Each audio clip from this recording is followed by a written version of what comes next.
in. So welcome to webinar 2, hosted by Flying High English Hub. I'm Katie Armstrong. So I'm delivering this on behalf of the DFE about their writing framework, which was published back in July. So this webinar is focused on the leadership and management of writing and thinking about creating a multi-year plan. And just a reminder, we know that the writing framework is non-statutory guidance, that it articulates a common approach to teaching writing. It's rooted in evidence and existing good practice. So the main aims for today, we're thinking about how the writing framework can support you in creating that multi-year improvement plan, thinking about what you should do to prioritise, over the next academic year, and what your next step should be to meet the best practice and evidence that's shared within the framework. Okay, so we know that head teachers are responsible for creating a positive writing culture in schools, as well as being responsible for developing an effective, well-sequenced curriculum and ensuring that all classroom teachers, not just the subject leads, are trained to teach writing effectively. All staff play a role in fostering a supportive writing environment, but leaders establish the culture and set the standard. In primary schools, pupils should write daily, and I'm sure in your schools that's happening already. That children's experiences must be meaningful and integral to their writing culture, and primary schools require children require explicit teaching, time for practice, and the chance to explore topics that they enjoy. Research indicates that young people can enjoy writing and be more motivated to write when they can make choices about it. So head teachers should be appointing someone to lead the teaching of writing across school. And I'm guessing, seeing as you've joined tonight, that person is you. The teacher or teachers that are appointed to lead writing should be given the time and training that they need to lead the subject. They should become an expert in the school's writing curriculum, understand the principles of both the physical and cognitive aspects of writing development, and understand how to assess pupils' writing effectively, knowing what support may be needed. All classroom teachers should be aware of the rationale and the research behind the curriculum decisions made in your school. School leaders are responsible for making sure that all pupils, including those with special educational needs and disabilities, have high quality writing teaching in a way that's accessible to them, is appropriate for their needs, and enables them to make rapid progress. Leaders should therefore work closely with the SENCO and teachers to do this. Leaders should plan a well-sequenced curriculum across the whole of the primary phase, starting in reception. They need to consider how the different elements of writing fit together to ensure pupils' working memories are not overloaded. Teaching writing should be planned not only in the context of the English lesson, but across the wider curriculum, and reading and writing should be considered together to support pupils' progress as effectively as possible. Ideally, the same person in school will be leading both reading and writing, but not at the expense of reading. If school leaders decide to have separate leaders, one for reading and one for writing, it's vital that they work collaboratively. Whatever leadership structure is in place in your school, good communication is essential to develop a strong team. Strong leaders need to be able to communicate with both senior leaders and teaching staff effectively to implement the key messages. Reading and writing should be considered together to support pupils' progress as effectively as possible. The writing curriculum, however, should not come at the expense of the reading curriculum. We know that reading and writing support one another as they are acquired and developed, but they're not inverses of each other. Writing must be taught separately from reading.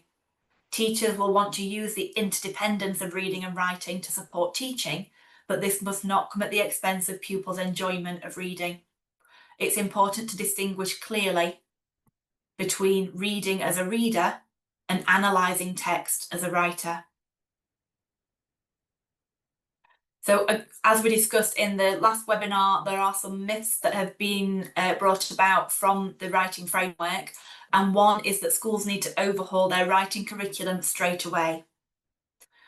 The DfE have really clearly said that schools do not need to change their writing curriculum immediately or go out and purchase a commercially produced writing programme. The DfE does not expect schools to make changes overnight.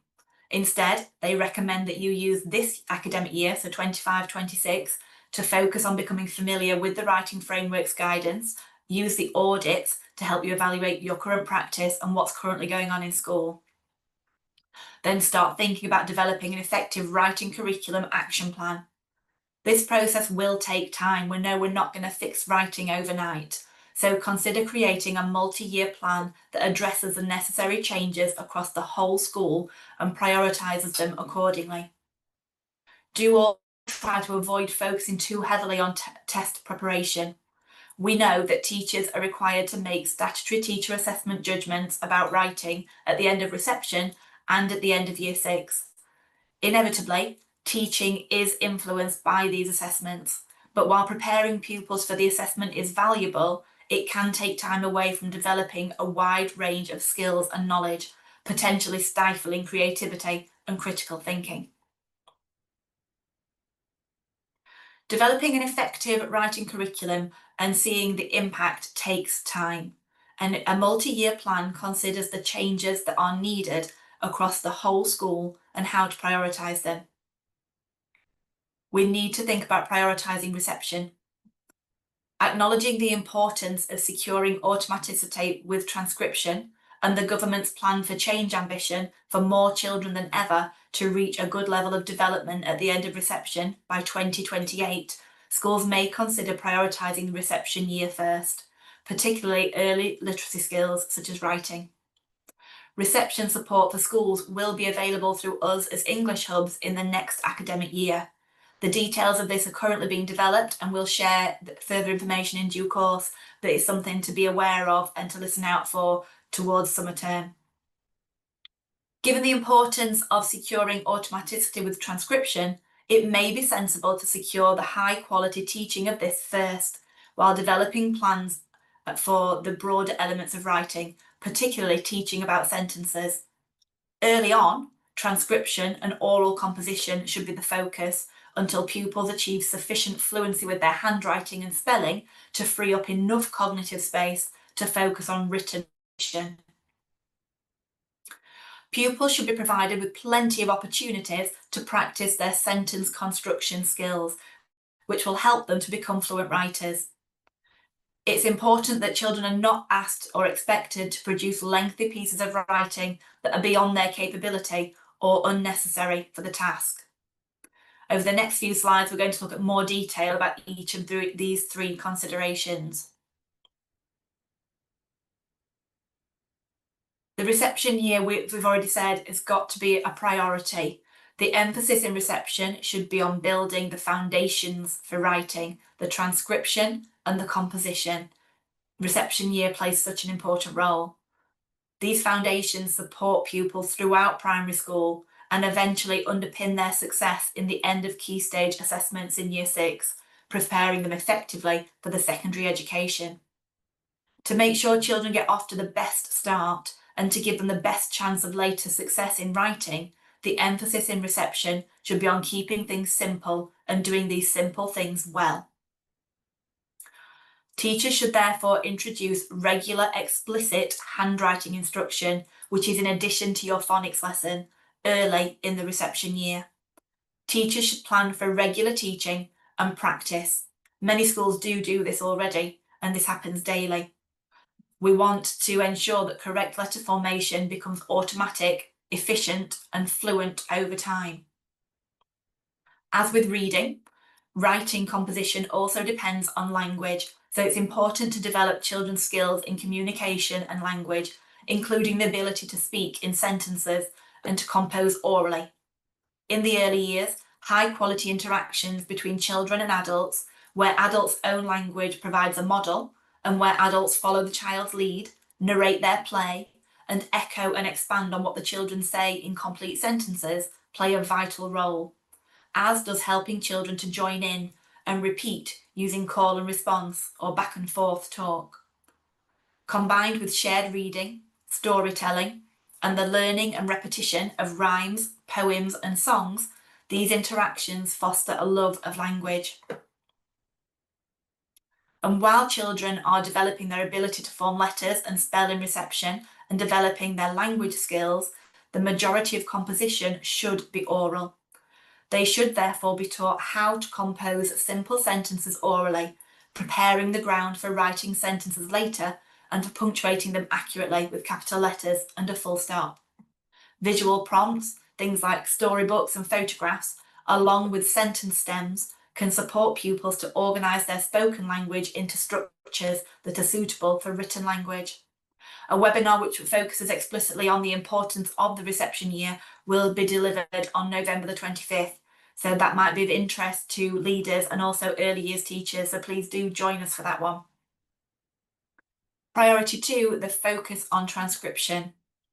Beginner writers are required to think consciously about everything that they're doing while they're writing, from holding the pen correctly to forming the letters legibly and combining them accurately into words and using those words to express their ideas effectively. For skilled writers, transcription is mainly automatic and unconscious, but novice writers need to expend considerable attention and effort on it. Gaining automaticity with both handwriting and spelling requires explicit teaching, extensive practice, and effective feedback. The importance of handwriting in developing pupils' writing cannot be overstated. Fluent handwriting is a significant predictor of positive writing outcomes, while a lack of such fluency can constrain pupils. Pupils should be taught handwriting precisely in a clearly sequenced progression, starting from reception, to support their gradual acquisition of skills. Handwriting teaching and practice, like I've already said, should be in addition to phonics teaching. Handwriting should be taught using letter families rather than following the phonics program sequence. These families group letters based on their starting point and the initial stroke direction, which may vary slightly depending on the handwriting program that you choose. Teaching in letter families helps to reduce the cognitive load for children as they learn consistent starting points and movements across similar letters. Pupils will also need to be taught explicitly how to hold a pencil. I'm sure in your schools you've seen some of the very strange pencil grips that I've seen on my travels in different schools. So we do need to explicitly teach the children how to have that comfortable tripod grip. The same routines for finding the correct and comfortable pencil grip and the sitting position should also be used throughout the school and practiced until they are automatic, so that only shorthand reminders for the pupils are necessary. These could be referred to as your ready to write routines. For spelling, as with handwriting, spelling teaching should be explicit, cumulative, and engaging. It should be regular and consistent, taught in small steps with lots of opportunity for practice. A school-wide systematic approach to spelling that acknowledges and includes phonics, orthography, and morphology should be taught in all year groups. From the start of reception until year 2, for the majority of children, spelling should be taught through phonics. Dictation is also helpful for all children so that they can practice the transcription they've been taught. Dictation instruction is an opportunity to develop children's transcriptional skills without causing cognitive overload.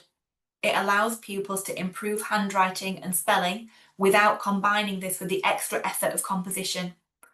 Ofsted's English subject report recommended using dictation as a way for pupils to practice their transcription without overloading their working memory and helping them to write more automatically. Similarly, the national curriculum says that dictated sentences enable pupils to apply and practice their spelling.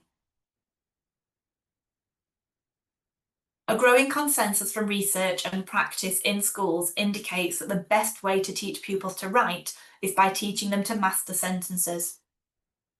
All writing is ultimately made up of sentences, so a clear understanding of the concept of what a sentence actually is an important foundation for making sense of paragraphs and the longer pieces of writing. Sentence level teaching focuses on building understanding of how to construct sentences and should be an important component of any writing curriculum. In the early stages of learning to write, sentence level composition should be carried out orally. Teachers should model oral composition, demonstrating their thought processes when writing. Even when pupils are able to transcribe, oral composition still has value. Composing orally before writing reduces cognitive demand when pupils transcribe the phrase or sentence because they've already formulated their ideas and made choices about the sentence structure and vocabulary that they will use. It also gives them the opportunity to test out their ideas before writing them down. And as we've already said, pupils need to master the foundations of writing, the handwriting, spelling, and sentence construction before they are asked to write at length. Although it's important not to expect novice writers to compose beyond their capability, it's also important that they're not discouraged from pursuing their own personal writing. In summary, the three key priorities, the reception year, transcription, and sentence instruction, should be carefully considered when developing a multi-year plan to develop your writing curriculum. Leaders should assess their current provision in these areas and identify improvement priorities based on the aspects discussed. The audits within the writing framework, which focus on these specific areas, can serve as a valuable tool to support you in this evaluation process. We also need to think really carefully about those pupils who need the most support. High quality teaching is central to ensuring that all pupils are given the best possible opportunity to achieve. Teachers should try to understand which aspect of writing it is that a pupil is finding difficult. This could include handwriting, knowledge of GPCs to use for spelling, other aspects of spelling, sentence structure and grammar, composition, or language. It isn't always possible to know what the problem is by looking at a piece of writing. However, a sound knowledge of the processes that underpin writing enables writers to respond flexibly to the challenges faced by pupils with writing difficulties. It may also be that children have other difficulties, such as with speaking or reading or both. It's therefore important to consider their needs as a whole, including how speaking and/or reading support should be prioritised. Focusing support on writing when there are difficulties with reading or speaking may not be beneficial. Teachers should aim to tackle the aspects of writing that a pupil finds difficult and tackle individual needs during the whole class lesson. This will make sure that all pupils are included and it avoids any children missing out on other areas of the curriculum. However, there may be circumstances where individual children require extra intervention and support separate from whole class teaching. This should be carefully considered. While developing a writing curriculum multi-year plan, it's equally important to consider broader curriculum priorities and how they align with and support writing development. Talk plays a crucial role in learning across all areas of the curriculum and can have a positive impact on writing outcomes. A language-rich environment is one in which adults talk with children throughout the day. The more children take part in conversations and discussions, the more they will understand once they can read, and the more vocabulary and ideas they will have to draw on when they can write. But please note, an environment full of labels and vocabulary displayed is not a language-rich environment. Highly skilled adults should be engaging with the children to extend, support, and scaffold their vocabulary. This is not limited to writing sessions alone and should take place constantly. Collaborative talk can support children's writing, but to be successful, it's essential that they are first taught how to engage in dialogue that enhances learning, to think critically, to articulate their ideas clearly, and to engage constructively with others, with clear structures and routines put in place and modelled by teachers and other adults. Talk itself can help pupils to build their understanding of written language and how sentences are formed. However, writing is not merely talk that's been written down. Learning to write involves developing control of language in a way that increasingly is different from their everyday conversational speech, and this must be taught explicitly. To develop and extend children's language takes careful, deliberate planning in each area of learning or subject, with opportunities built in for plenty of repetition. Extending children's familiarity with words across domains is particularly important for children from disadvantaged backgrounds who might not otherwise meet such vocabulary. Teaching writing should be planned not only in the context of the English lesson, but also across the wider curriculum. This means considering both how the writing lesson can draw on pupils' wider learning and how their other lessons can draw on what they are learning about writing. The power of writing as a means for thinking and remembering should be embedded throughout the curriculum. Writing helps pupils to consider information more deeply than when they are simply reading it. It enhances the learning of subject matter and helps to cement that learning in their long-term memory. It's also worth noting that writing tasks in other subjects should not detract from the intended focus of the learning in that subject.